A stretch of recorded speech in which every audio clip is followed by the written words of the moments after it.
Muy bien, es un honor y es un gusto estar aquí con ustedes y estar desarrollando y abrir esta actividad. ¿Uso el micrófono? Bueno, eso era algo que iba a preguntar, si tenía que usar el micrófono. En desmedro un poco de la espontaneidad y ese tipo de cosas que pueden hacer más amena la charla, pero en provecho del control de la hora voy a leer. Así que, bueno, pido las disculpas del caso y trataremos de que la lectura no sea tediosa. El título entonces, Iglesia y Estado en Santo Tomás, en el contexto de la tradición católica. Planteo de la perspectiva de abordaje. Indicaba Etienne Gilson que la perspectiva teológica de Santo Tomás exaltaba la gloria de Dios a partir del valor intrínseco del orden creado y que era ajeno a su espíritu engrandecer a Dios a costa del abajamiento de las criaturas. En el tema de la cristiandad estimamos que ese talante espiritual se manifiesta de modo sintomático. Concretamente, la doctrina de la potestas indirecta de Santo Tomás supone la de la politicidad natural. Decíamos en un estudio sobre la cristiandad de Menviel, la cuestión de las relaciones entre poder espiritual y poder temporal se entronca con el que tal vez sea el tema más axial de la filosofía política. Se trata de la divisoria de aguas existente entre las teorías que pretenden explicar la política por el mal humano y aquellas que reconocen su fundamentación en la necesidad de consecución de un bien que no está al alcance de los grupos aislados.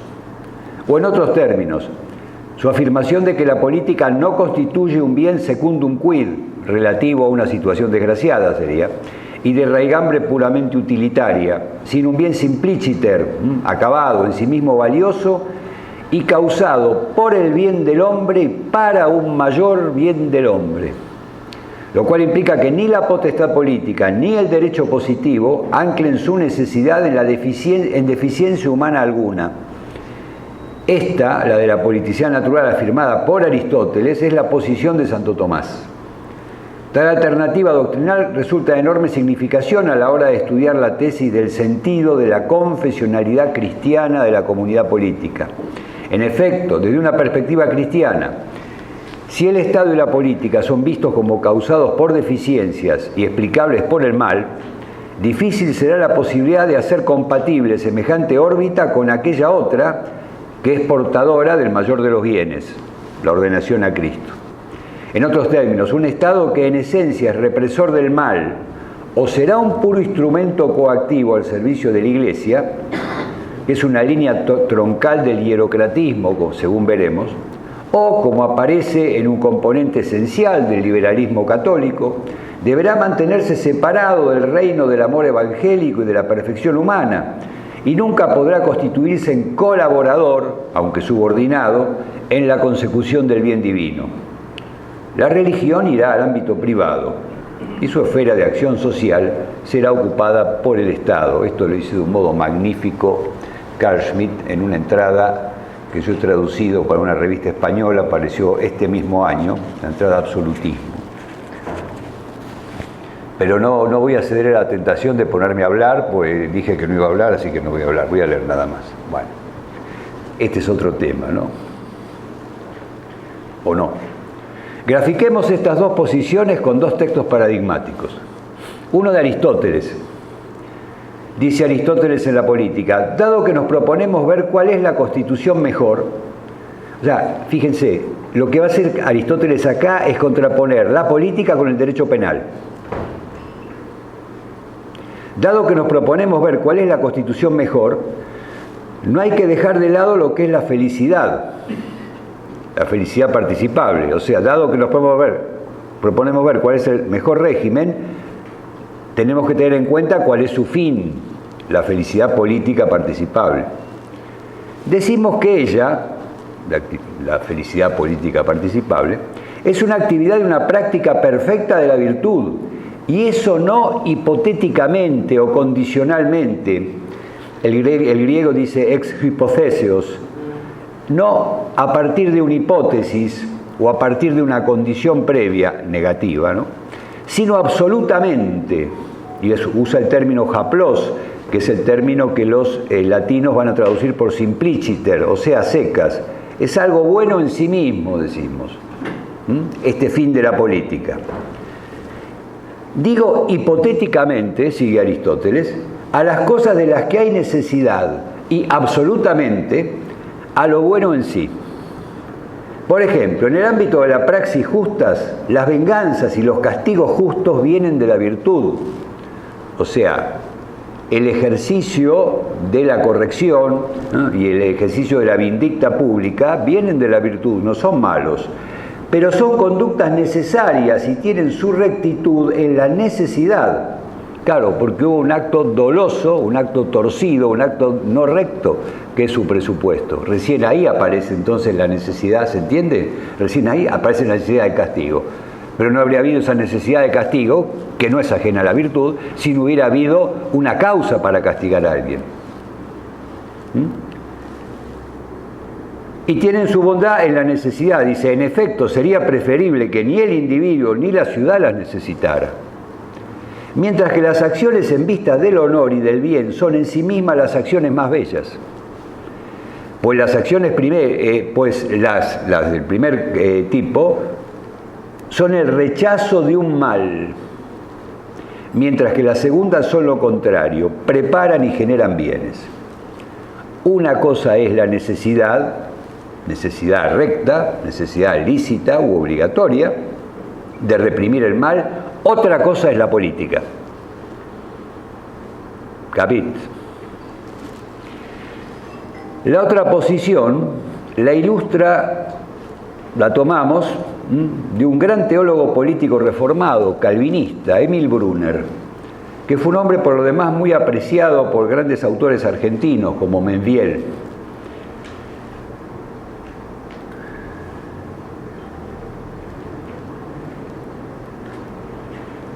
Y acá, 244.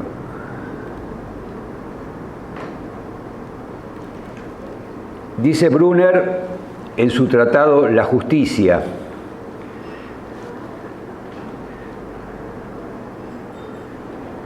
a quien opine que el hombre es bueno por naturaleza, quizá pueda parecerle deseable o incluso posible la situación de anarquía. Y quien opine de ese modo impugnará la necesidad del Estado. Ahora bien, quien reconozca que el mal, el impulso a la apropiación injusta de aquello que es de otro, pertenece a la naturaleza del hombre tal y como lo conocemos, quien tome en cuenta la ambición de poder, la codicia, la brutalidad y el egoísmo del hombre, tendrá que ligar al concepto de la anarquía el cuadro de una confusión y maraña insoportable, cruel y caótica, cuadro en el cual no se puede desenvolver una vida humana civilizada y de alta cultura. Y quien así lo comprenda llegará a la conclusión de que será preciso terminar a todo precio con tal situación de anarquía. Y que en lugar de la anarquía hay que buscar lo contrario, a saber la arquía, es decir, una potestad de mando que ponga fin a tal bellum omnium contra omnes, la frase de Hobbes, a tal guerra de todos contra todos. Cuanto mayor sea el peso que se reconozca el elemento de lo malo en la apreciación de la naturaleza humana, tanto más decisivamente se acentuará la necesidad de una arquía en lugar de la anarquía. O sea, cuanto más se reconozca que el hombre es malo, más se apreciará la necesidad de la política.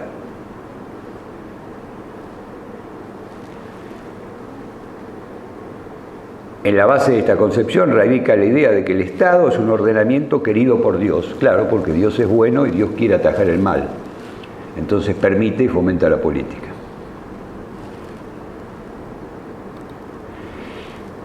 Y leo otra página más. Es interesante también que recuerden los términos, porque los van a ver repetidos por autores ilustres de la Edad Media.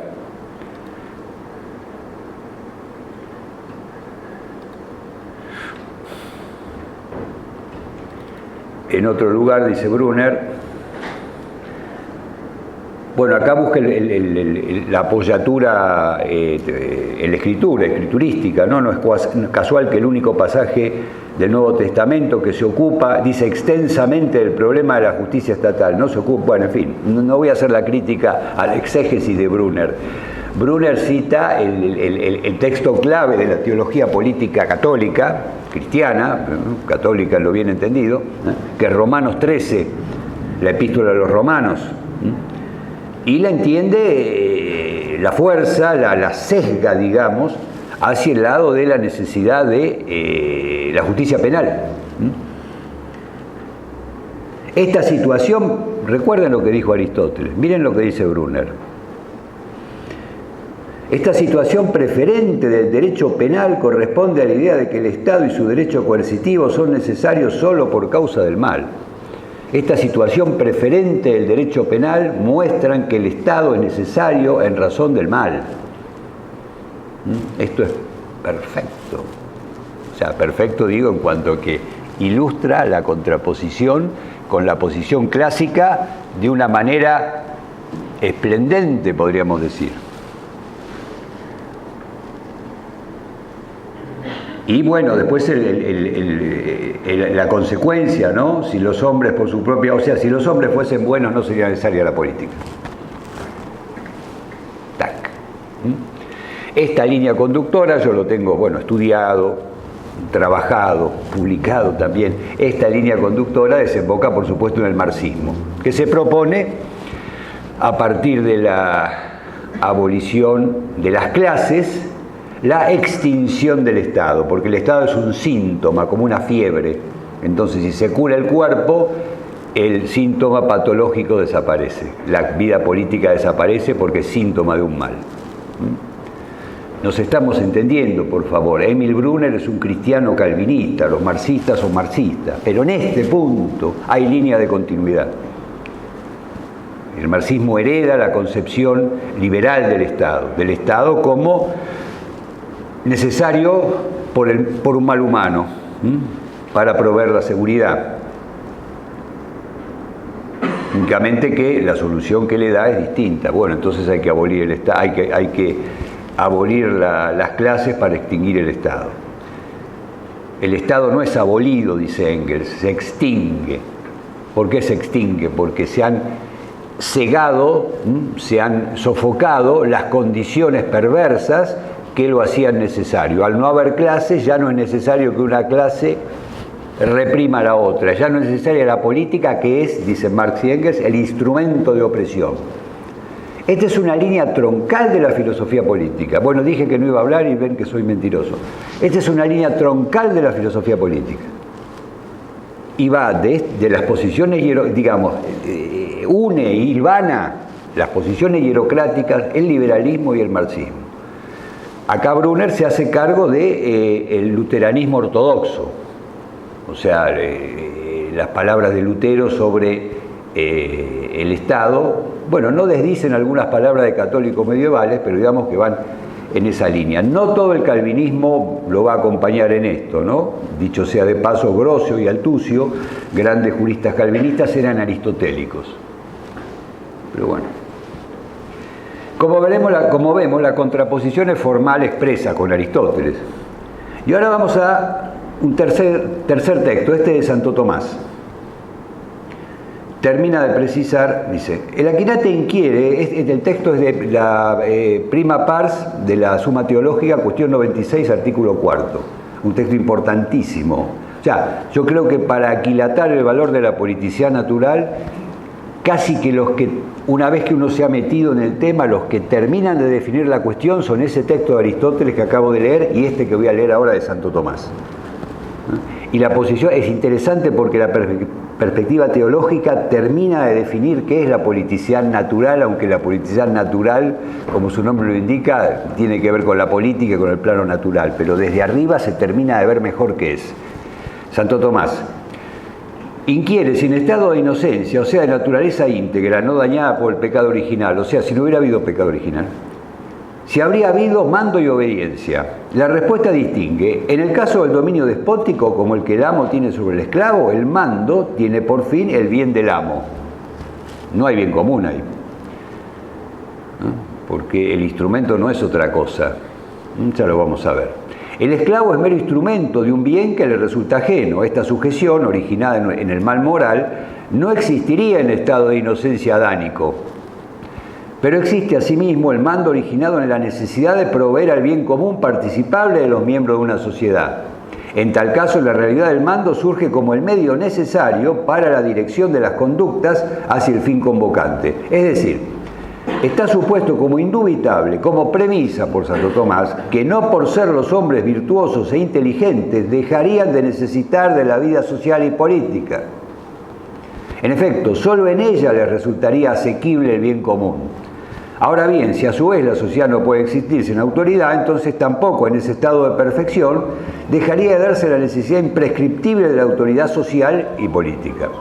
Como corolario del texto citado, podríamos agregar que tanto la autoridad política como las normas de acción común vinculantes para todos, o sea, el ordenamiento jurídico positivo, no dependen de maldad moral alguna o defecto humano cualquiera, físico o intelectual, sino de la necesidad de perfección del hombre, traducida en la existencia de aquella forma de vida comunitaria ordenada al bien común político. Sobre esa, y acá viene otro texto que completa esto que estamos diciendo, la palabra de Santo Tomás sobre el valor de la vida política. Es del proemio de su comentario a la política. Sobre esa comunidad y su fin, sobre la comunidad política y el bien común político, el Aquinate dice, allí en este texto, que de todas las cosas que el hombre puede constituir con su razón, la comunidad política es la principal, la principalísima, la más perfecta de todas las cosas que puede hacer el hombre con su razón. Por ello, si la ciencia política es la más importante de todas las ciencias prácticas, es porque su objeto es el más noble y el fin involucrado en su consideración es el supremo y arquitectónico, el bien común político. Tal fin constituye el bien último y más perfecto entre las cosas operadas por los hombres. Máximamente compuesto, perfecto, es el todo y es el fin de las partes, de cada parte y de cada individuo. Veremos cómo semejante concepción de la vida política no será indiferente para las relaciones entre Iglesia y Estado. Pasamos al tema del llamado hierocratismo medieval. Avancemos ahora al medioevo, en cuyo transcurso el hierocratismo tuvo peculiar vigencia. Y yo pongo entre el signo de interrogación, milenaria, inclinándome por esa, ¿no? Pío XII, tomando distancia, sin dejar de tomar distancia del hierocratismo, le concedió solo algunos siglos de vigencia. Es un discurso a la Academia de Ciencias Históricas del año 55-56, acá lo tengo citado. Nosotros dudamos de que se haya tratado de un lapso tan exiguo. Como sea, citemos algunos textos católicos medievales que condicen en lo esencial con lo afirmado por Brunner en el siglo XX, sobre la naturaleza y el valor de la política. Sostiene el Papa San Gregorio VII. ¿Quién ignora que los reyes, esto es del año 1080, siglo XI, ¿quién ignora que los reyes y conductores han tenido principio en aquellos que, ignorantes de Dios, por la soberbia, las rapiñas, la perfidia, los homicidios y por último por todo género de crímenes, incitando el diablo, o sea, incitándolos el diablo, príncipe de este mundo, procuraron dominar sobre sus iguales, es decir, los hombres, con ciego deseo e intolerable presunción? Otro texto del año 1076. La dignidad regia, en efecto, la descubrió la soberbia humana. La dignidad episcopal la instituyó la piedad divina. Aquella atrae incesantemente la vanagloria, esta aspira siempre a la gloria celeste. Sugeríamos que esta reconducción del fundamento de la necesidad del poder político y resolutivamente de la política misma a la necesidad de reprimir el mal, porque esto es una marca típica, es decir, en estas posiciones que tienen su consumación en la época moderna, fundamentalmente en el liberalismo y el marxismo, la política se reduce al poder y el poder a la coacción organizada. Resolutivamente la política se identifica con la coacción organizada. Esto es una marca típica. Como digo, se manifestará más claramente en la modernidad. Bueno, la necesidad de reprimir el mal como marca típica del hierocratismo, nosotros decíamos que se extendía por un periodo más extenso de tiempo, que no 2 o 3 siglos. De hecho, veamos lo que sostiene San Isidoro de Sevilla en el siglo VII. Los príncipes del siglo a menudo tienen dentro de la Iglesia la cima de la potestad para que protejan con esa potestad la disciplina eclesiástica. Por otra parte, dentro de la Iglesia las potestades no serían necesarias, sino para que lo que el sacerdote no consigue por la doctrina, la potestad lo mande por el terror. A menudo el reino celeste se beneficia con el reino terreno, para que quienes están dentro de la Iglesia y actúan contra la fe y la disciplina de la Iglesia sean reducidos por el rigor de los príncipes. Esto es del siglo VII. Pasemos ahora al siglo XII. San Bernardo de Claraval. Bueno, acá yo había puesto notas, esto viene de un texto de unas traducciones que hice de estos autores, ¿no? Toda nota ditirámbica, ¿no? Fundador de 160 conventos, le lo digo de paso para que no piense que le estoy pegando a San Bernardo, ¿no? Porque la verdad que sería una lástima que lo pensaran. Yo soy del día de San Bernardo, lo cual lo tengo a gran honra. No le pudieron cambiar, yo creo que no se animaron a cambiarle el día de San Bernardo en el Novus. Para mí que los miró desde arriba, les hizo así, y lo dejaron. Era 20 de agosto y sigue 20 de agosto. Por la duda no se quisieron meter. Pero bueno, amicus Plato, ¿no? Dice San Bernardo, de las dos espadas, la espiritual y la temporal, ambas son de Pedro. O sea, Pedro es titular de ambas potestades. De la potestad espiritual y de la potestad temporal. Una a sus órdenes, la secular, la del príncipe, la otra en su mano, la espiritual. Otro texto, estos son del texto de las consideraciones a su discípulo que fue papa, ¿no? Eugenio. La espada temporal debe estar a las órdenes del sacerdote y ser usada por el emperador. Ciñámonos a estos ilustres autores, santos papas y padres de la Iglesia, que escriben mucho antes del apogeo del hierocratismo, apogeo que se concentra así en los siglos XIII y XIV, periodo al que seguramente se refiere Pío XII cuando habla de los pocos siglos de vigencia de esta doctrina. Observemos que en estas tesis la potestad política, la órbita política en suma, está oficiando de instrumento de la potestad eclesial. Se impone precisar entonces en qué consiste la noción de instrumento.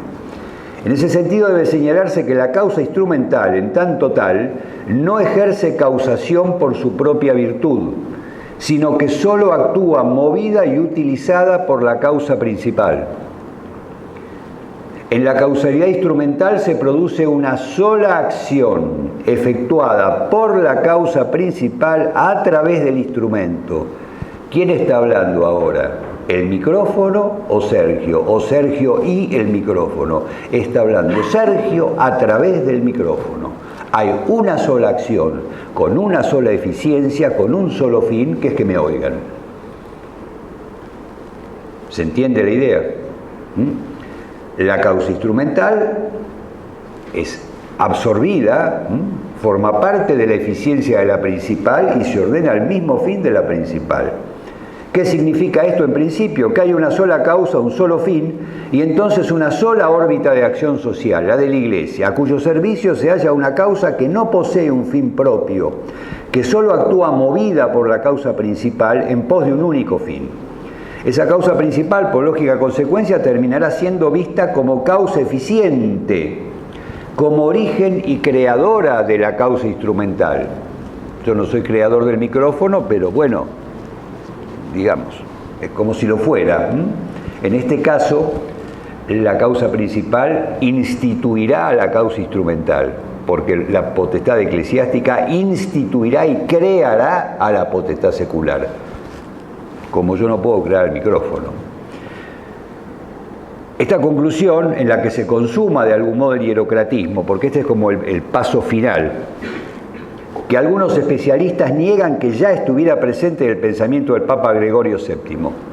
O sea, esto sí aparece indubitablemente más tarde, en el siglo XIII y principio del XIV. Se discute si ya está en Gregorio VII.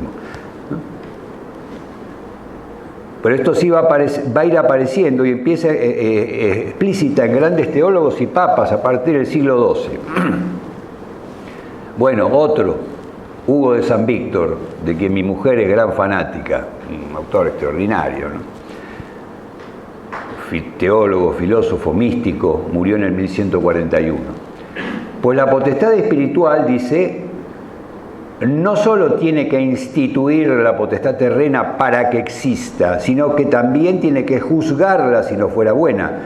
La primera, en verdad, fue instituida primeramente por Dios, la espiritual.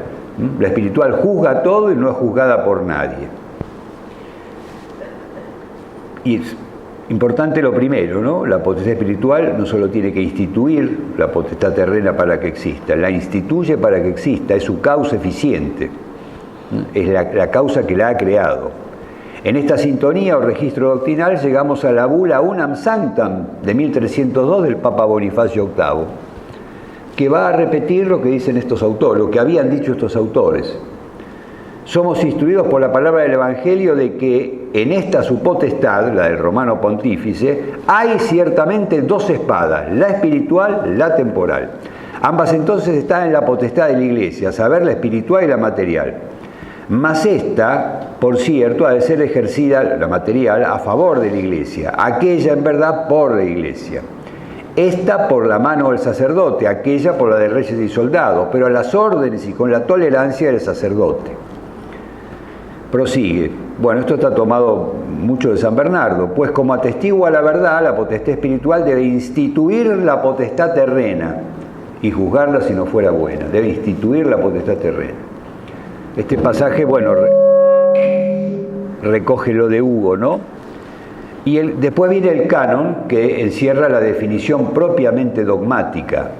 Estos son los considerandos de la bula, la definición propiamente dogmática. Declaramos, decimos y definimos estar sujeta al romano pontífice toda criatura humana, y que esto es de absoluta necesidad para la salvación. Después el Concilio Laterano V, 200 años después, modificó el canon, porque esta era una frase de Santo Tomás, donde Santo Tomás se refería a todos los cristianos, y el Concilio Laterano V dejó finiquitado, redondeado el dogma, ¿no? Reemplazando toda criatura humana por todos los cristianos. Los considerandos, exceptuando el canon dogmático, que terminó de ser reformulado 200 años después, los considerandos expresan claramente la mentalidad hierocrática. Otra gráfica formulación de este pontífice podría sintetizar este espíritu, el Geist del hierocratismo. Dice, como la luna no tiene luz sino cuando la recibe del sol, así ningún otro poder terreno tiene cosa ninguna que no reciba de la potestad eclesiástica. Todos los poderes provienen de Cristo y de nosotros, como vicarios de Cristo. De esto dijo Pío XII, se trata ciertamente de la formulación, tal vez la más clara, de la idea llamada medieval de las relaciones del poder espiritual y del poder temporal. Los que conocen sus fuentes admitirán probablemente que sería todavía más sorprendente que no hubiese aparecido tal concepción. Bien. Un ejemplo de la culminación, o mejor digo yo acá, del paroxismo del hierocratismo puede constatarse en Egidio Romano, un teólogo muy cercano al Papa Bonifacio VIII, tal vez el teólogo del Papa Bonifacio VIII, incluso algunos habían supuesto de que la Unam Sanctam podría haber sido redactada por él. Para Egidio es el poder político el que conforma la sociedad. O sea, ¿cuál es la marca de la politicidad? ¿El bien común? No, el poder. Ese poder en general se manifiesta a través de la violencia y la usurpación. Su fin es regimentar a los súbditos, imponer el orden coactivamente, no el bien común.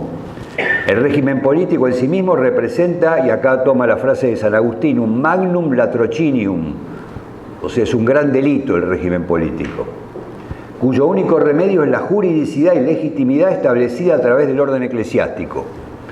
El dominio de los particulares sobre su propiedad, acá vamos al ámbito, digamos, no del derecho público, sino del derecho privado.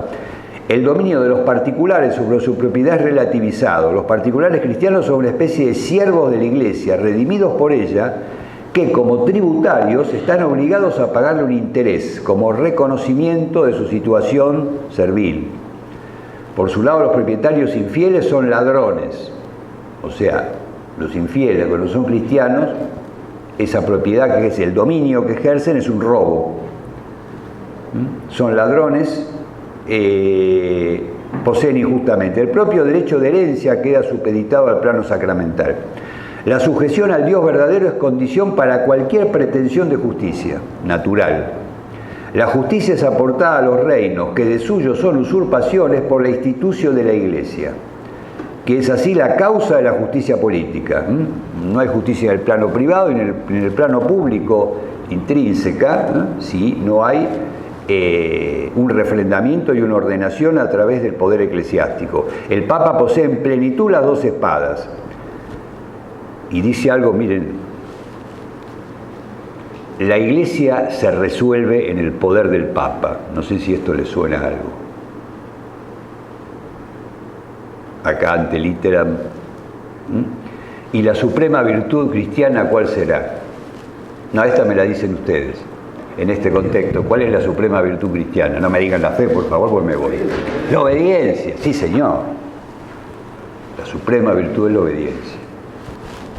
Esto también es bello, ¿no? Como lo de Brunner. El Papa está solo ligado por su propia ley. Como Dios, el poder papal no vincula con sus mandatos a sus sucesores, porque los sucesores todos solo están obligados por su propia voluntad.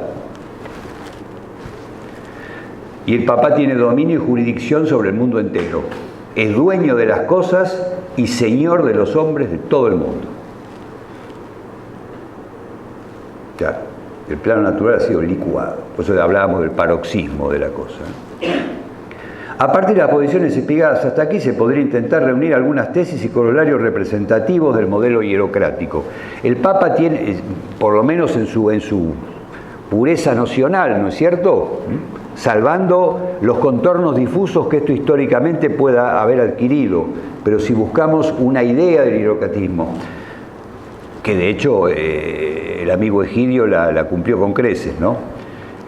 El Papa tiene las dos espadas, o sea, es titular del supremo poder temporal, ya sobre los reinos cristianos, ya sobre todo el orbe. La potestad política es instituida por la potestad espiritual, es decir, hay superioridad causal de la potestad espiritual en la línea de la eficiencia, porque nunca se negó que hay superioridad de la potestad espiritual en la línea de la finalidad, porque el fin de la potestad espiritual es Dios mismo, la gloria de Dios y la salvación de los hombres, que siempre va a ser superior al bien común político. Pero acá lo que se está planteando es una superioridad en la línea de la eficiencia, porque la potestad espiritual es la que crea la temporal.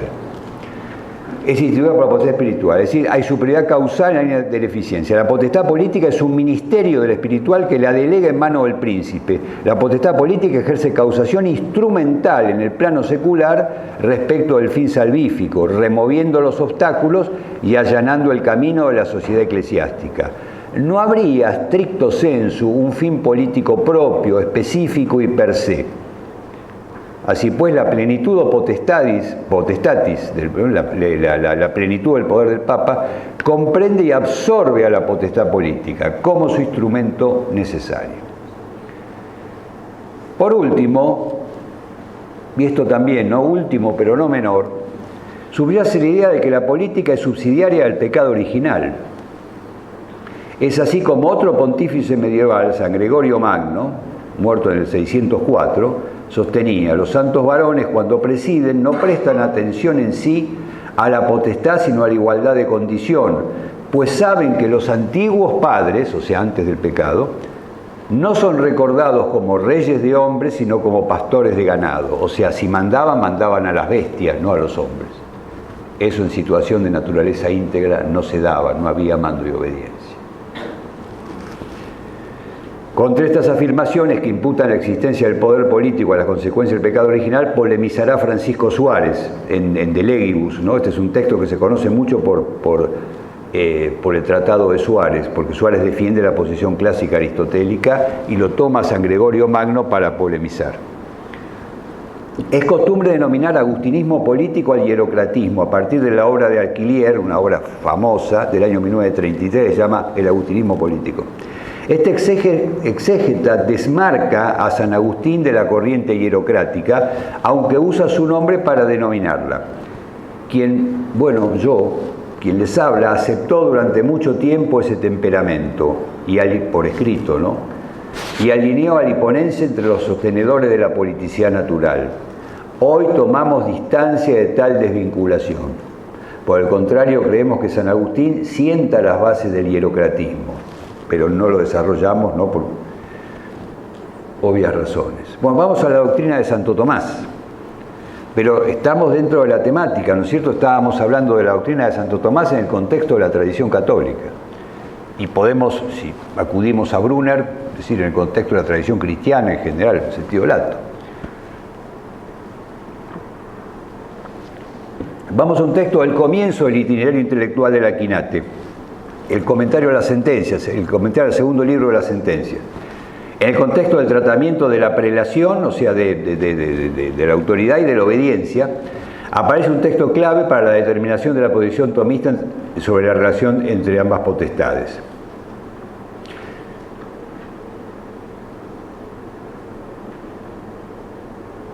Al concluir la distinción 44, cuestión 2, artículo 3, Santo Tomás se aboca a la exposición y comentario de un texto del maestro de la sentencia, Pedro Lombardo.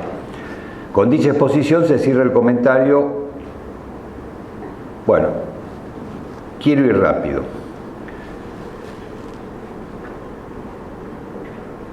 Bueno, pero no tan rápido. Se presupone como evidente que la potestad espiritual es superior a la secular. Por eso, no tan rápido. Es superior. Por otro lado, y aunque aquí no se hace explícita la razón, dicha superioridad se funda en que el rango de cada potestad depende de la desigual dignidad del fin al que cada una se ordena, bien como un político, bien como un sobrenatural. El Aquinate distingue entonces dos modos de vinculación en que puede hacerse potestades de desigual rango. Ya se sabe que son de desigual rango, una es superior a la otra. En un caso, el poder inferior deriva totalmente del poder superior y la virtud del inferior se contiene en la del superior. En tales casos, como en el mundo natural, la causa primera puede influir más que la segunda. Así ocurre analógicamente entre Dios y las criaturas, y con analogía de proporcionalidad propia, atribución intrínseca, con el Papa y la totalidad de las jerarquías dentro de la Iglesia, dispuestas y ordenadas por el propio Papa. Y con el poder del emperador, por ejemplo, y del procónsul a las órdenes. En esa situación siempre debe, porque el contexto es la cuestión de la obligación de obediencia, la virtud de obediencia. En esa situación siempre debe obedecerse al superior, así al Papa antes que a los arzobispos, obispos y abades, y al emperador antes que al procónsul. Yo agrego, por supuesto, a Dios antes que al Papa, obviously, ¿no? Pero bueno, para Santo Tomás no era necesario decirlo, para nosotros sí. El segundo modo de vinculación en que puede hacerse potestad de desigual rango, Santo Tomás lo plantea en la respuesta a la cuarta objeción. Aquí no se verifica el fundamento de la subordinación del primer caso, porque lo que ocurre es que las dos potestades derivan de un poder superior a ambas, no deriva una de la otra. En efecto, Dios es quien ha instituido tanto la potestad pontificia cuanto la potestad política. Cada una de ellas se ordena la consecución de un fin propio específico. Santo Tomás nuevamente no menciona la dimensión social, no habla de sociedades, está hablando de las potestades, ¿no? Sin embargo, aunque pivotando sobre la realidad del poder, la fundamentación supone claramente esa dimensión social, estamos hablando de la Iglesia y la comunidad política. Dice, por ello sostiene el Aquinate, que en aquello en que esté comprometido el bien político, el débito de obediencia es respecto del príncipe. Visita dada al César lo que es del César. Y solo debe aceptarse la prelación del poder espiritual en aquellas cuestiones en que se halle involucrada la integridad del bien salvífico, confiado a la potestad espiritual. Después aparece el caso del pontífice, que por una razón contingente, histórica, y bueno, que dura hasta hoy, reúne en sus manos ambas potestades respecto de lo que eran los estados pontificios ahora y lo que es el Estado Vaticano, lo que era el Estado Pontificio, los estados pontificios antes y lo que es el Estado Vaticano ahora. Por eso acá hay una cuestión contingente histórica que respecto de cierto territorio o estado pone en manos del pontífice ambas potestades. No se trata del plano de los principios. He allí el fundamento de la potestas indirecta de la esfera religiosa sobre el ámbito político. La autoridad espiritual posee competencia para intervenir en aquellas cuestiones políticas que per accidens afectan el fin salvífico. En otras palabras, la autoridad espiritual no actúa sobre el orden político en tanto político, sino sobre lo político en tanto eventual y excepcionalmente pueda comprometer el bien de las almas. En definitiva, la esfera espiritual siempre actúa sobre materias referidas al fin trascendente. La esfera espiritual siempre actúa sobre materias espirituales. Ocurre que en algunos casos una cuestión o decisión o institución política puede involucrar al fin salvífico.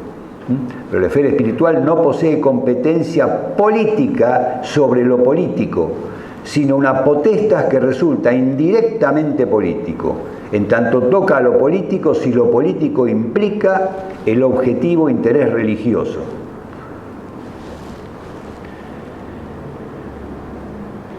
Esto de este principio, esbozado al principio de su carrera, Santo Tomás no se va a apartar.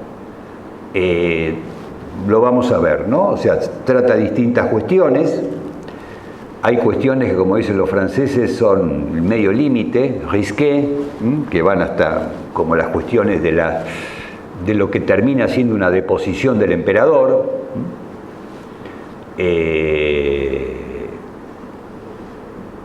Pero no se aparta de ese principio. Vamos al tema de la doctrina de la cristiandad, que supone el planteo tomista. El bonum civile, ese que dice que es de competencia de la potestad política, de que hablaba en las sentencias. Esto quería decir, perdón, porque después me voy a olvidar. La crítica histórica, que no trata de... Bueno, no voy a hacer comentarios. La crítica histórica reconoce que dos pontífices, además de Bonifacio VIII, de finales del siglo XIII y principio del XIV, dos pontífices contemporáneos de Santo Tomás, Gregorio IX y Alejandro IV, manifestaron posiciones hierocráticas. O sea que, ¿cuál es el contexto vital de Santo Tomás? ¿En qué contexto vital se mueve Santo Tomás? En el contexto de un papado cuyos titulares, en el momento de su nacimiento y cuando él inicia su carrera como joven profesor, son hierocráticos. Esto es importante tenerlo en cuenta. Hablaba entonces de ese bonum civile al que se ordena la potestad política. Ponemos, no es un fin neutro ni abstracto. Esto es muy importante. Bueno, voy a decir algunas cosas que no están acá, no me voy al final vine de lejos, ustedes disculpen, pero hay algunas cosas que son pertinentes para decir. Esto es una de las tantas páginas brillantes del padre Membiel, en respuesta a los pensadores progresistas, o mejor digamos modernistas, de la época del concilio. Es decir, no existe el fin político. No tiene realidad existencial, no tiene realidad histórica el fin político, la idea de fin político. Lo que existe es el fin político de comunidades, o sea, yo puedo tener en la mente la idea de bien común político, pero y es una idea verdadera, en tanto es abstraída de la realidad empírica, sin duda, pero en acto, ese fin político abstracto, que no es ni pagano, ni protestante, ni católico, ni soviético, en acto, ese fin político solamente existe en la mente. En la realidad histórica hay fines políticos concretos de comunidades políticas concretas. Entonces, ponerse a investigar las exigencias de la politicidad a partir de una idea que en acto solamente existe en la mente no tiene sentido. Porque lo que se da en el decurso histórico es una espera de Cristo, una expectativa de Cristo. Después se da, a partir de Cristo, la fidelidad a Cristo o la apostasía. Es decir, no tiene sentido plantear las exigencias de un fin abstracto, porque el fin abstracto no se da en la realidad de los hombres. En la realidad de los hombres se va a dar que después de Cristo sobre todo y fundamentalmente para las sociedades cristianas, ¿hay fidelidad a Cristo o apostasía? Y de esto va a hablar nuestro amigo. Dice, no es un fin neutro ni abstracto, solo se alcanza a través de las normas del derecho natural prudencialmente concretadas en el escenario político, sino que también debe ser puesto en línea con el fin salvífico que lo perfecciona. Y acá viene un texto muy importante de Santo Tomás. Dice, 2. Es un principio que los reyes no poseen las llaves del reino celeste, dice, en las sentencias, en otro texto, y que su potestad solo se extiende al ámbito temporal. Pero esa prelación sobre el ámbito terreno está fundada por Dios mismo y debe ser ejercida de tal modo que el príncipe rija al pueblo cristiano como si fuera otro Cristo. Porque la unción que recibe en el acto de coronación, cito, significa que la excelencia de su potestad desciende del mismo Cristo. Estamos frente a una doctrina de la cristiandad. El bien común político se halla sobreelevado por la revelación. Sintetizando esta visión de la Quinate en los términos de una antigua monografía de un francés, Seyer, la república temporal debe ser cristiana, mas no debe ser gobernada por la iglesia jerárquica. Y una ratificación paradigmática está en un texto clave, uno de los textos claves políticos y teológico-políticos de Santo Tomás, que es la Prima Secunda, cuestión 92. Esta tesis así se ocupa de los efectos de la ley y dice que es efecto propio de la ley el hacer a los hombres buenos. Y entonces va a distinguir en qué sentido la ley es efecto de la ley hacer a los hombres buenos. Es propio de la ley inducir a los... Y esto es aristotélico, ¿no? Genuinamente aristotélico. El tema con Aristóteles es que no terminó de ver lo acertado que estaba. Uno desea, y seguramente sí, que lo está viendo ahora, pero le terminó de sacar punta al lápiz Santo Tomás a los aciertos de Aristóteles, porque son aciertos tan grandes que desde el punto de vista natural no cierran, terminan de cerrar en el escenario de la revelación. Entonces es propio de toda ley inducir a los súbditos a su virtud, y por la virtud los hombres se hacen buenos. Por eso los legisladores, sigue Santo Tomás con Aristóteles, hacen buenos a los hombres por medio de los hábitos. Ahora bien, si la ley tiene como efecto hacer a los hombres buenos, tratándose de la norma humana positiva, vigente en un régimen político cualquiera, la perfección que podrá inducir a alcanzar en los súbditos solo será una perfección acabada, la simpliciter, ¿se acuerdan? En el caso de que la norma se ordene al bien común político regulado por la justicia divina. El bien común político puesto en línea con el bien común sobrenatural, regulado por la justicia divina. Es decir, que la justicia se alinea con la ley del Evangelio. Para el Aquinate no hay duda al respecto. Ese es el verum bonum, ese es el verdadero bien, al que debe tender la ley. Por otro lado, la adecuación de los actos a una norma cuyo fin, a su vez, no se ordena al fin último, no causará sino una perfección relativa, secundum quid, parcial y limitada, porque es un bien que dice, lo llama en latín, repugnans justitiae divinae, ¿no? Que repugna a la justicia divina. Porque en esto tertium non datur, ¿no es cierto? Es decir, no existe la neutralidad del Estado. Por eso digo, son planteos abstractos. Es decir, frente a las grandes cuestiones, lo que dijo Protágoras, ¿Dios existe o no existe? Y el pícaro dijo, uy, la brevedad de la vida y la dificultad del problema me impide abordarlo. Eso es una picardía que nos da risa ahora, nos hace sonreír o lo que sea, o insultar, según. Pero no hay neutralidad posible respecto a los grandes temas. Y no solo respecto a la existencia de Dios, sino a los grandes temas del orden natural. Piensen en el tema del aborto, por ejemplo. Aunque es un tema que pertenece a la justicia política y resoluble por la propia razón y decidible por la propia razón natural. En fin. La gracia no deroga la naturaleza, de hecho el bien sobrenatural no deroga el bien común político, pero sí lo bonifica, plenificándolo. O sea, el bien común político es más bien cuando es este bien alineado con la ley del Evangelio. Esto es una doctrina de la cristiandad, que aparece también en De Regimine Principum. ¿Cómo estamos con la hora? Bien. Bueno. Esta es una obra de autoría parcial de Santo Tomás. Es una obra del mediado de su carrera, casi de su juventud. El fin de la multitud congregada en sociedad y en sociedad política dice allí, ¿no? Debe tomarse a partir del fin del individuo. Y tanto el fin del individuo cuanto, por ende, el de la ciudad es vivir según la virtud en esta vida y alcanzar el fin ulterior de la salvación, la vida eterna. Si los hombres fuesen capaces de alcanzar su fin último por sus fuerzas naturales, el oficio de rey consistiría en conducirlos a él, dado que le compete la suprema potestad en el gobierno humano. Pero no es así. La salvación se alcanza por un hombre que es al mismo tiempo Dios, por Cristo. Por un lado, conviene que las cosas terrenas se distingan de las espirituales. Luego, la dirección de la multitud hacia su fin último, después de la venida del Salvador, dice, corresponde al sacerdocio. Y enseguida Santo Tomás se aplica a desarrollar las consecuencias políticas de su planteo. Esta es una obra que es un espejo de príncipes, se podría decir con algún anacronismo, pero sin tanto anacronismo, que no es una obra académica, una obra científica, como el comentario de la sentencia, la suma teológica. Son imprecaciones morales dirigidas a un príncipe, en este caso al rey de Chipre.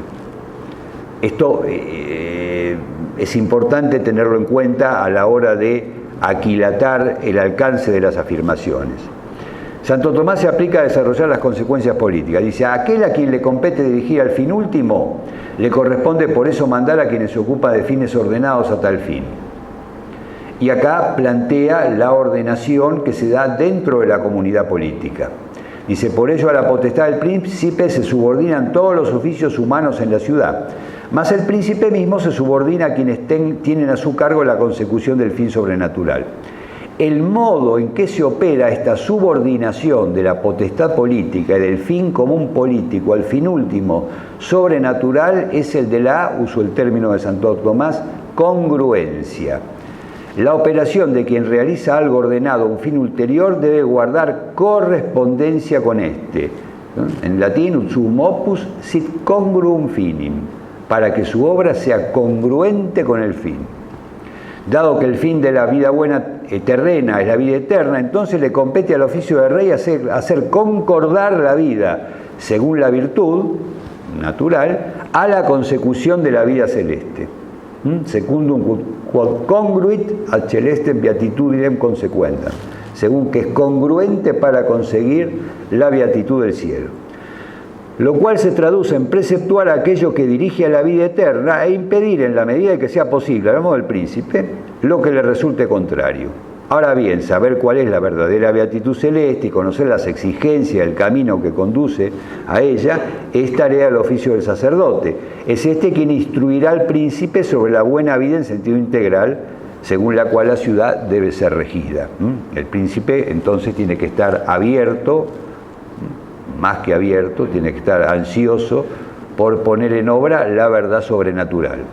Nótese que la subordinación de la potestad política a la potestad eclesiástica se traduce en el reconocimiento por parte de la política de que la verdad acerca de la felicidad eterna y de la vía de salvación corresponden al sacerdocio, y no por una sujeción directa de las operaciones propias de la polis a las decisiones de la potestad espiritual. El príncipe sigue siendo suprema potestad política. El Aquinate es formal en esto. Los ámbitos terreno y espiritual deben quedar distintos. Asimismo, el régimen de cristiandad se da a partir de la obligación política de aceptar la reyesía social, económica y jurídica de Cristo. Al oficio de rey le compete hacer congruente la vida secular con las exigencias del Evangelio. Es decir, que el bien común político sigue siendo político, solo que bonificado, como decíamos antes, por su alineamiento con un bien mayor al que de suyo se ordena. En suma, incluso en estos desarrollos moralizantes fuertemente admonitorios para el príncipe, como es propio del género de estos espejos de príncipes, no se preconiza poner el imperio político en la misma línea y respecto del mismo plano en el que opera la potestad política en mano de la potestad eclesiástica. Por lo mismo, el príncipe no aparece como un delegado o ministro del Papa. Tampoco se resuelve el fin secular en el fin espiritual y por ende no se convierte a la potestad y al fin políticos en meros instrumentos de la órbita espiritual. Luego, contra lo que a veces se ha afirmado, en derregno, aunque subordinado al bien salvífico, el fin de la comunidad política no es Dios, sino el bien común político, el fin directo y específico. Dicho de otra manera, y a riesgo de ser redundante, el fin de la república, bien común político, y este es el fin encomendado al príncipe. Ahora bien, ocurre que ese fin a su vez se ordena un fin trascendente. Entonces el príncipe, en tanto príncipe, debe velar para que el fin específico a él encomendado, el bien común político, no contradiga el bien común sobrenatural, antes bien que a él se ordene. Pero el bien común sobrenatural es el fin de la Iglesia y por ende el fin específico de la potestad papal.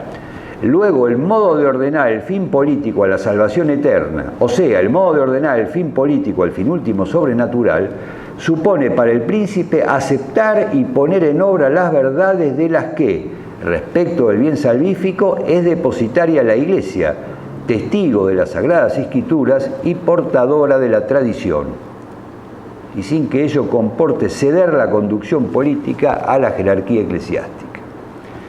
En este opúsculo, en definitiva, se constata en verdad una enérgica, como no se da en otra parte, no se da en otra parte de la obra de Santo Tomás, una tan enérgica subordinación de órbitas o de fines y de potestades. Se constata una enérgica subordinación de potestades y resolutivamente de sociedades, pero sin confusión de jurisdicciones, ni licuación de fines, ni instrumentalización delegataria de potestades.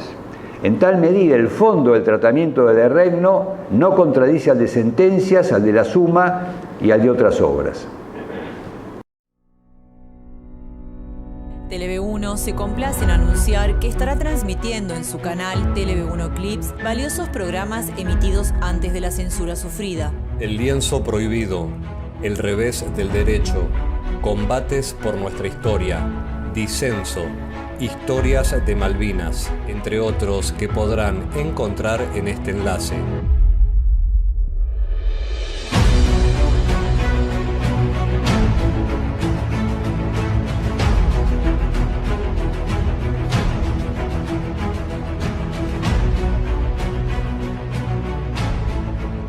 Agradecemos su aprovechamiento y difusión.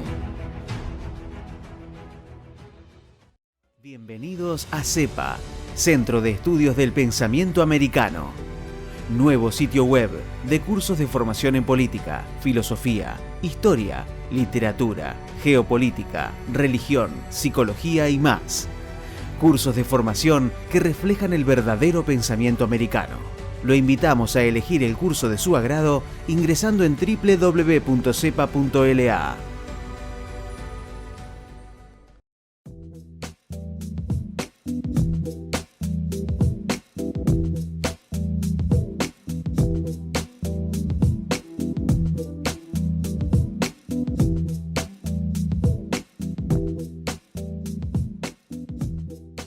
Decir siempre la verdad primero tiene un precio. Dependemos de tu ayuda. TeleV1, toda la verdad primero.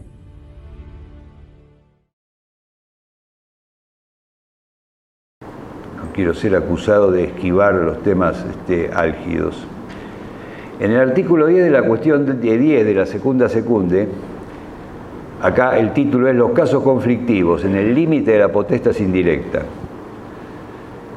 El Aquinate trata de la licitud de la prelación de infieles sobre fieles cristianos, que incluye el gobierno político como su especie más alta. En el plano político, pues acá también está involucrado la cuestión de si los judíos podían tener sirvientes cristianos, ¿no? Respecto de lo cual había una posición sostenida muy firme sobre la inconveniencia de esto, por el hecho de la influencia que entonces el judío podía ejercer sobre el cristiano, ¿no es cierto?, al ser su jefe, y el peligro que esto entrañaba, o tempora o mores. La licitud de tal hipótesis, ¿qué hipótesis? Eso por decir picardías me perdí. La licitud de que un príncipe infiel llegue al poder sobre fieles cristianos es descartada de plano por el teólogo, pues los súbditos de un poder infiel en su gran mayoría terminarán sucumbiendo con facilidad, dice Santo Tomás, al influjo anticristiano de ese régimen. La segunda, al contrario de la anterior, no conlleva necesaria y frontalmente una colisión entre los derechos de una sociedad cristiana y las posibles alternativas de instauración de un poder no cristiano. Se trata, en esta hipótesis, de una comunidad política con un régimen ya vigente en manos de titulares infieles, en la cual una parte considerable o mayoritaria de la población se convierte al cristianismo. La cuestión estriba en determinar si en esta situación puede ser per se ilícita y reclamar necesariamente una intervención de la autoridad eclesiástica que desligase a los fieles de su obligación de obediencia o que arbitrara los medios de deponer al régimen infiel. La respuesta es negativa e interesa la fundamentación. El régimen ya estaba vigente para el momento de la conversión a la fe verdadera de una parte significativa de la población. Y aquí entra a jugar el principio. Tanto el dominio sobre las cosas como el imperio sobre los hombres se funda en el derecho natural, mientras que la distinción entre fieles e infieles es de derecho divino. Luego, si el régimen ya estaba instalado, siendo su fundamento el derecho natural, el hecho de que sus súbditos lleguen a ser cristianos no torna inválido en sí mismo al régimen, ni exige una intervención de la potestad espiritual. Es verdad que a veces la Iglesia, dice Santo Tomás, quandoque facit, quandoque non facit, eran cosas que ocurrían, ¿no? Es verdad que a veces la Iglesia deroga sus derechos por sentencia u ordenación, pero a veces no lo hace. Y cuando lo hace es porque hay una grave razón de escándalo o daño para los fieles. Porque en sí mismo el principio que rige allí es que el derecho natural no es derogado y permanece incólume. No dándose esa razón, el derecho divino originado en la gracia, y a que viene el célebre apotegma de Santo Tomás, la gracia no abroga el derecho natural, non tolit al derecho natural, originado en la razón natural. Tal fue el caso durante el periodo pagano del imperio. El régimen del César era previo a la aparición de cristianos entre sus súbditos y por ello no quedaba derogado a causa de la conversión de muchos al cristianismo. Al tratar de la apostasía, Santo Tomás, es en el artículo 12, reitera el principio: la infidelidad de suyo no invalida el gobierno, porque éste fue introducido por derecho de gentes, que es derecho humano, y la distinción entre fieles e infieles originada en el derecho divino no resuelve los vínculos de dicha obligación política en tanto tal. Pero la Iglesia puede castigar judicialmente por infidelidad a quien, habiendo recibido la fe, se aparta de ella, máxime en alguien como el príncipe, por este tema de la influencia. Y si el príncipe es declarado por sentencia como apóstata y es comulgado, sus súbditos quedan desligados de la obediencia y del juramento de fidelidad. Acá estamos en un caso, como decíamos, que estamos caminando por la cornisa de la potestas indirecta. Pues se trata nada menos que de la posibilidad que Santo Tomás plantea como obligatoria en el caso de una sociedad cristiana sobre la cual adviene un régimen anticristiano, no en el caso de un régimen no cristiano cuya población se hace cristiana. Pero en el primer caso se está planteando la obligación de desconocimiento, de intervención de la potestad de la autoridad eclesiástica para desligar a los fieles de su obligación. El efecto, entonces, es la destitución. Por eso digo, estamos caminando por la cornisa de la potestas indirecta, justamente donde la potestas indirecta no parece tan indirecta. Por eso digo, vamos rápido, no leo esto, pero me iban a decir, picarón, no lees las cosas difíciles. No se trata de eso. Vamos a tratar de alcanzar lo que podamos de la verdad. Aquí la potestad espiritual aparece decidiendo sobre el que tal vez el asunto más grave que atañe institucionalmente al orden político, provocando la cesación en el mando del titular. Cabe la pregunta, ¿esto invalida el principio de la potestad política como independiente y de la comunidad política como sui iuris? Uno de los más profundos estudios dedicados a nuestro tema y en general a la filosofía política de Santo Tomás es el de Peter Tischleder, un alemán, que da una muy buena respuesta. El mejor libro dedicado a la filosofía política de Santo Tomás, siempre lo digo, lo tengo escrito, es el de La Chance, el humanismo político de Santo Tomás. Es la mejor monografía dedicada al pensamiento político de Santo Tomás. Ahora, se echa en falta que La Chance, no creo equivocarme, prácticamente no dedica una línea al tema de nos trae al tema que estamos hablando ahora. Tischleder, que es un alemán que escribe en 1923, bueno, no voy a perder tiempo, sí lo trata. Dice, estrictamente no era una directa deposición, dice Tischleder, la que la Iglesia operaba al declarar sentencialmente la excomunión por apostasía del príncipe. Se trataba de una acción declarativa de carácter penal y disciplinar, ordenada a la salvaguarda de los más altos intereses de la ley cristiana. Esa sentencia comportaba que los derechos de imperio del príncipe apóstata habían caducado, ya que los súbditos se hallaban desligados en el deber de fidelidad hacia él, y actuaba a la manera de una declaración sobre el matrimonio entre el príncipe y el pueblo cristiano, bendecida en el acto de la coronación en su momento. Continúa Tischleder, la facultad de emitir tal declaración se fundaba en el presupuesto histórico-espiritual de que la Iglesia era guardiana de la unidad cristiana, razón por la cual ejercía la función de un efectivo tribunal de fe por encima del príncipe. A la declaración de la Iglesia le seguía como consecuencia inmediata y necesaria la pérdida del poder del príncipe sentenciado, una consecuencia de la declaración de apostasía. No era una destitución por un poder superior. Aquí, dice Tischleder, aparece una vez más la potestas eclesiástica solo como la así llamada potestas indirecta. En cualquier caso, decimos por nuestra parte, no se trataba de un acto político de la autoridad eclesiástica colocada en la misma línea de la potestad política y por encima, sino de un acto canónico con un fin espiritual.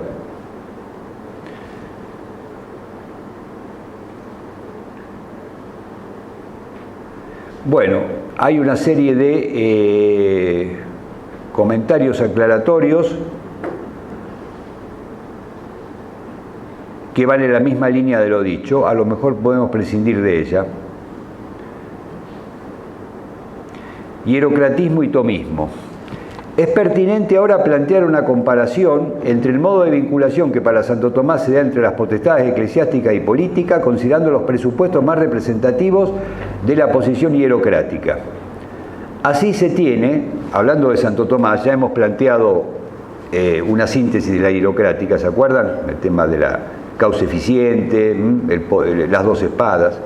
Así se tiene, sin perjuicio de la subordinación en la línea de la causa final de las potestades, en razón de los desiguales bienes comunes a los que cada una se ordena, que la potestad pontificia no es causa eficiente de la existencia de la potestad política, que el pontífice no es titular eminentemente ni de ningún otro modo de la potestad política, no tiene las dos espadas, espiritual y temporal. La potestad política no constituye un medio ni menos un instrumento de la pontificia.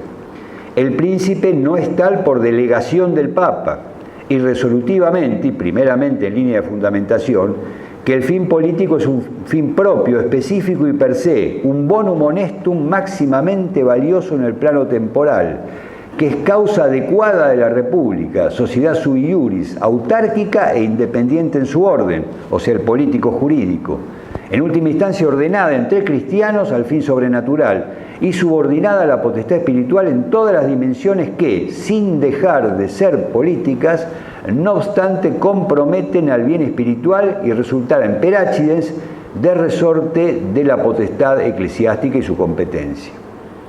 El núcleo de los principios en que se ancla esta posición es de raigambre aristotélica.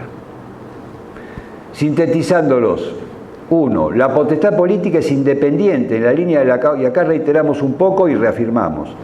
La potestad política es independiente en la línea de la causa eficiente de la potestad espiritual, por el hecho de que su existencia se impone como necesaria, es un proprium, una propiedad metafísica, en una sociedad a su vez reclamada por la naturaleza misma del hombre, la communitas perfecta. Lo de Romanos 13, todo poder viene de Dios. Se entiende que Dios es creador de la naturaleza humana. La naturaleza humana exige para su perfección de un entramado plural y jerárquico de bienes comunes, consumado en la órbita política. Esto exige la existencia de la comunidad política, y no puede haber comunidad política sin potestad política. Luego, todo poder viene de Dios. Así se entiende.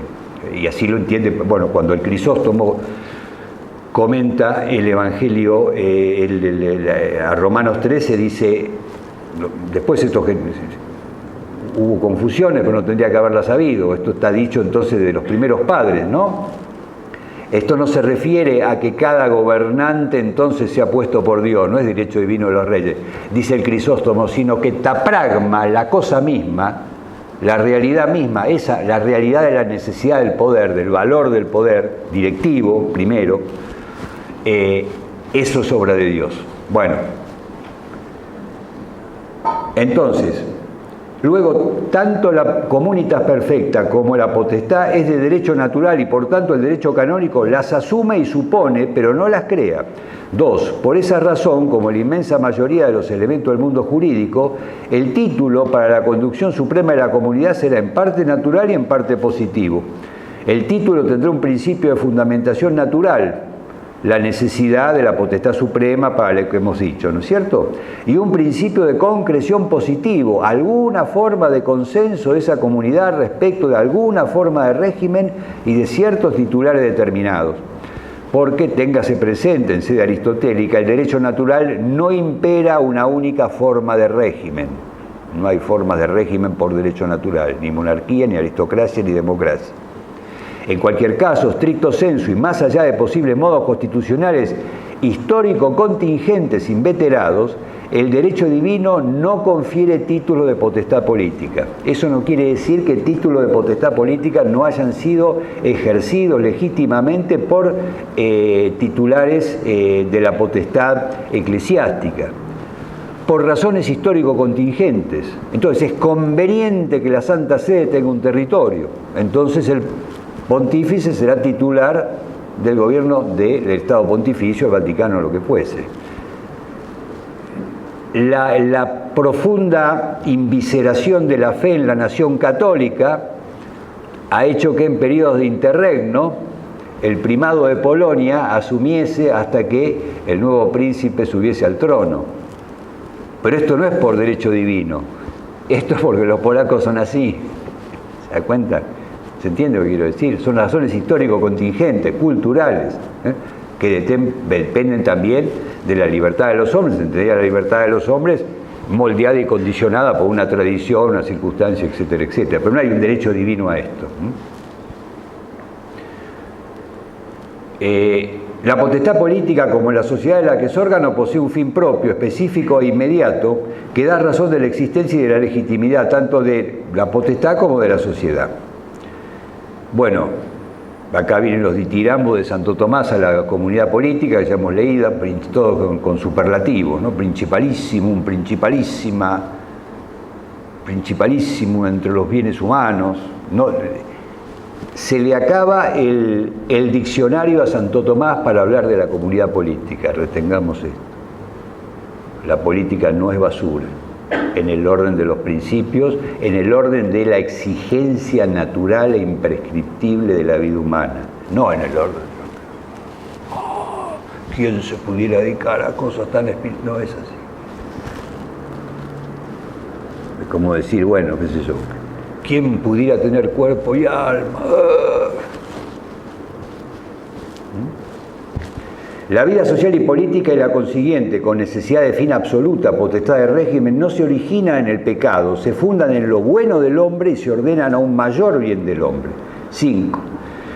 En consecuencia, la potestad política no constituye un medio, sobre todo un mero instrumento de la potestad espiritual. Si así fuera, como siempre en el caso de la causa instrumental, la potestad política no poseería un fin diferente del de su causa principal, la potestad espiritual.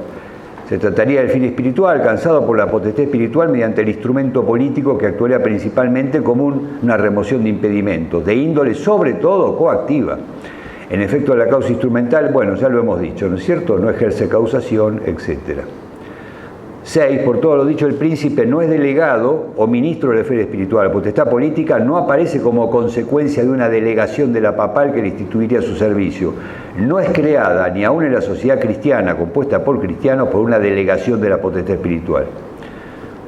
Nótese que sobre tales principios y como comentarista directo de la obra de Aristóteles, Francisco de Vitoria echará las bases del derecho internacional público, recalando precisamente en la legitimidad per se del orden político natural.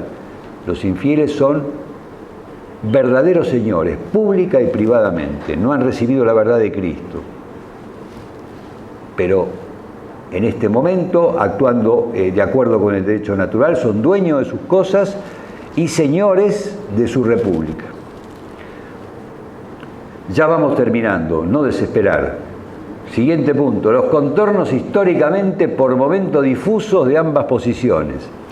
Todo lo afirmado relativo al orden de los principios y su manifestación en la doctrina tomista no excluye que la posición hierocrática y la definitiva y ortodoxa de raigambre aristotélica asumida por la Iglesia, que es la de Santo Tomás, a partir de León XIII en más, no hayan conocido formulaciones concretas e interpretaciones históricas que por momento parecerían desdibujar la nitidez de sus respectivos límites nocionales. Es decir, en la praxis histórica medieval y moderna hubo casi, y en la propia teoría, en la propia doctrina, hay contornos difusos, pero no solo en la praxis. Pero, ¿para qué hablar si lo tengo escrito? Está mejor acá, lo dije mejor ayer. Entonces, que por momentos parecerían desdibujar la nitidez de sus respectivos límites nocionales. Asimismo, las expresiones particulares de la doctrina católica definitiva no siempre resultan incuestionables. Por doctrina católica definitiva nos referimos, por ejemplo, a los escritos de Belarmino. Aquí se abriría el objeto de un amplio estudio que obviamente no hay que soslayar acá. Mencionamos dos ejemplos. Se suele hablar de Juan de Torquemada, un gran teólogo tomista, no el inquisidor, un gran teólogo tomista del siglo XV, considerado por algunos un continuador de Santo Tomás, en este tema. Pero otros dudan que sea un continuador de Santo Tomás en este tema, y otros lo niegan. Bueno, yo he estudiado a este autor, y acá digo algo. De hecho, la Summa de Ecclesia no ofrece una interpretación exenta de aporías si de alinearla con la potestas indirecta se trata. Tiene cosas de potestas indirecta y cosas de potestas directa. Por otro lado, San Roberto Belarmino, al poner en un texto canónico la que será la doctrina definitiva de la teología política católica, donde asume la doctrina de la potestas indirecta, incurre en lapsus teológicos y filosóficos que no pasan inadvertidos. Por ejemplo, dice que en tanto hombre, Cristo no es rey, Belarmino. Y a la hora de reforzar lo que sería la autonomía de las esferas, etcétera, etcétera, asume, como era común entre la escuela jesuítica, pasa mucho en Suárez y pasa también en él, posiciones escotistas. Un punto de Duns Scoto, que es antiaristotélico y de los más importantes, es la posibilidad de la materia de existir sin la forma. Entonces él, de alguna manera, atribuyendo materia y forma a lo político y a lo religioso, y suponiendo que la materia puede existir sin la forma, exalta así o refuerza esa autonomía del orden político, sobre la base de un error filosófico, que es esta idea de que la materia pudiera existir sin la forma. Ahora, este es el texto, digamos así, canónico de la potestas indirecta. Bueno, yo lo he estudiado. Cuando suma argumentos a la potestas indirecta, pone autores que son de la potestas directa y pone hechos que son de la potestas directa. Por ejemplo, los reyes merovingios, el sumo pontífice, para habilitar la llegada de los carolingios, los destituyó por inútiles, pero no por apóstatas. Ese fue un caso, como quieran llamarle, pero bueno, en todo caso de potestas directa, incluso un poquito desprolijo, tal vez lo que sea, o no. Si después vino Carlomagno, bárbaro, no sé, bueno, no importa. ¿Me explico? Es decir, esto es parte de la cosa. Vamos a hablar de la potestas indirecta de la tradición católica, es parte de la cosa. Esto no quiere decir, por supuesto, que la doctrina esto no compromete la doctrina de Santo Tomás, ni la que va a ser la doctrina católica ortodoxa asumida a partir de León XIII y que llega claramente por lo menos hasta Pío XII. Después sufre interferencias, la interferencia de la Declaración Dignitatis Humanae. Entonces va a sobrevivir, digamos, como zigzagueante. tampoco vamos a poder decir que ya no exista, no sería cierto, o espero que no sea cierto, qué sé yo. Pero digamos, la doctrina ortodoxa asumida por León XIII es una doctrina que se mantiene absolutamente en pie por el propio derecho, y es la doctrina de Santo Tomás. Y la tesis que estamos sosteniendo es que es una doctrina de raigambre aristotélica. Conclusión final. 1. La posición de Santo Tomás sobre el tema, más allá de sus distintas modulaciones y de los distintos aspectos del problema enfocados en cada caso, se mantiene la misma en lo fundamental. 2. La doctrina del Aquinate se basa decisivamente en la filosofía política de Aristóteles. 3. La perspectiva de Santo Tomás se diferencia de las posiciones hierocráticas que cambiaron en su tiempo y hasta siglos después. El escrito de Belarmino, Sixto V lo mandó poner en el Index, y no terminó el Index porque Sixto V se murió. O sea, a Vitoria también lo mandó poner en el Index, me parece. O sea, la sede romana continuó aferrada con intermitencias y con modulaciones a posiciones hierocráticas casi hasta el siglo XVII. 4. Esta solución, basada en la primacía de la potestad espiritual y en la subordinación de la potestad secular, solo en aquellas materias que Peráchides comprometan el fin espiritual, constituye el eje de la que será la posición definitiva de la ortodoxia católica, ¿no?, en las relaciones Iglesia y Estado, tal como se expresa, por ejemplo, en el documento de León XIII, San Pío X y Pío XII. 5. Las dos posiciones tópicas pueden llegar a manifestar en algunos de sus planteos claroscuros nocionales que tornen compleja la respectiva delimitación, no solo en lo histórico, sino en lo doctrinal. Y 6, que acá no lo puse, pero yo sé que gustó cuando lo dije en agosto, se podría hablar de un género de doctrinas de la cristiandad constituido por dos especies, la de la potestas indirecta y la potestas directa. La de la potestas directa evidentemente también fue una doctrina de la cristiandad, con los reparos que podamos tener sobre ella, y no por tomismo blindado, ¿no es cierto?, pueril, sino porque, bueno, por algo, no sé, por los reparos que objetivamente podamos tener. Y me queda una página y déjenme que lo lea, por favor. Son escolios sistemáticos conclusivos en clave gibelina. Quien pueda entender, que entienda. Argentina ha tenido grandes maestros también en el cultivo del tomismo. Uno de ellos, bueno, eso es un leitmotiv mío, ¿no es cierto? Es decir, tenemos el primer patrimonio cultural y científico del mundo hispánico, tanto americano como europeo. Por eso tenemos, entre otras cosas, 3 premios Nobel en ciencias, como ningún estado del mundo iberoamericano, americano o peninsular, Portugal y España incluida, tiene. Son las joyas de la abuela que nos dan la esperanza de poder resurgir algún día. Uno de ellos, García Vieira, define a la cristiandad como, cito, el ordenamiento civil de la comunidad política sin intervención de la jerarquía eclesiástica, en completa independencia, pero sí obediencia a la ley, dependencia de la jerarquía, pero sí obediencia a la ley eterna, a la ley natural y la contemplación de las legítimas leyes religiosas. Cierra la cita. Esta potestas indirecta expresa entonces la reyesía de Cristo sobre la sociedad, la cual en esencia comporta precisamente eso, la información del orden humano consociado por la ley del Evangelio, no la sujeción a los pareceres de la jerarquía eclesiástica, ni menos el gobierno de la comunidad política por esa jerarquía. En la medida en que la Iglesia jerárquica es custodia, no propietaria del depósito de la fe, cabe hablar de una sujeción entre potestades, dada la asimetría de ambas en función del fin al que conducen. Pero no hay que confundirse, la potestas indirecta es sólo la expresión jurisdiccional del principio de cristiandad, que significa que la comunidad política acata la ley de Dios, fundada en la Escritura y en la tradición, y la ley natural, tal como también es de esperar que la Iglesia jerárquica acate todas esas leyes. 2.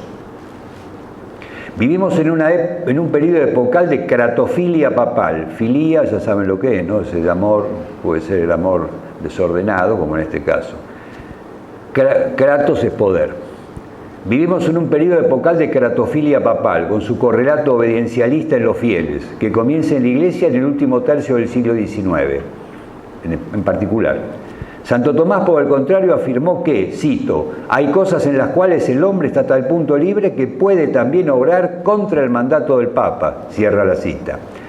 Esto de que debe obedecerse a Dios antes que al Papa es un principio inconmutable de la fe, que vale tanto para consagrados como para laicos, ¿no? Si un ángel del cielo viniera a decirte otra cosa, si no, ¿qué hacemos? Yo tengo estos principios de la fe, pero si no te gustan, tengo otro, como Groucho Marx. Me han dado otra orden.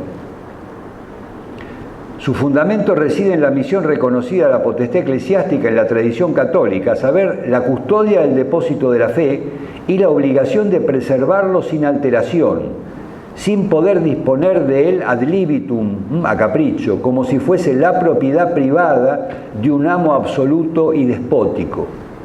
Contra lo que a veces afirman hoy incluso prelados enormemente meritorios, esto podría haber ido como punto aparte, o no.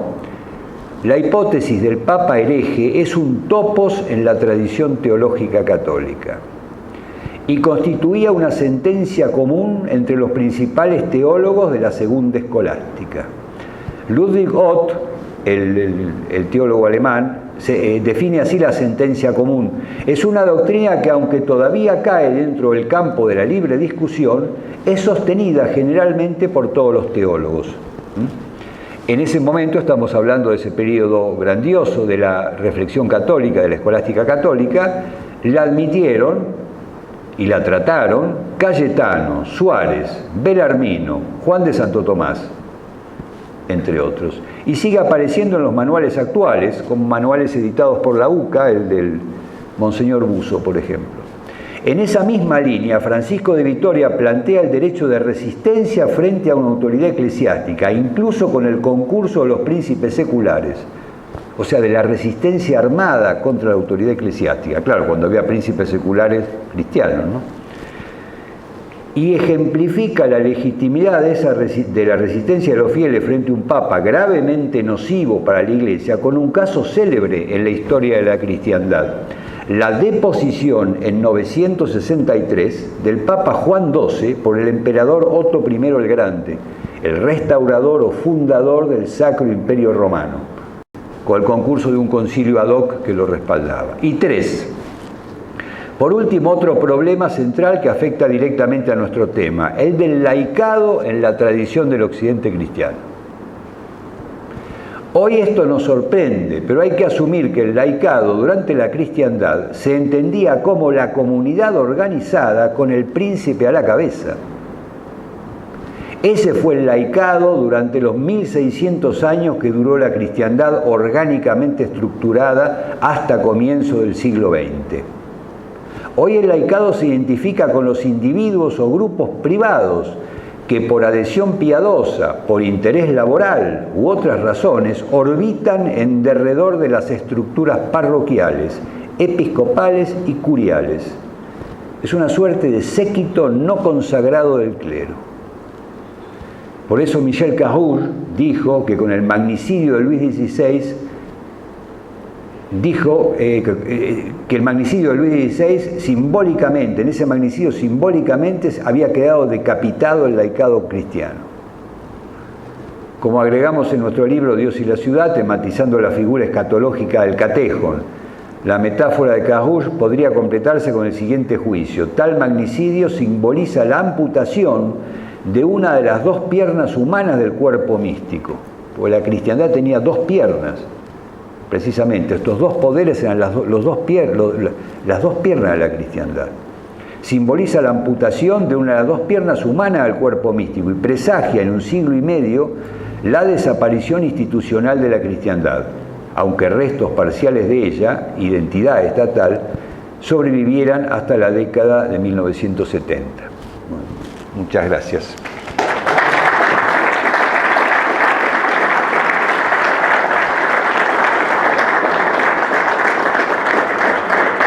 histórico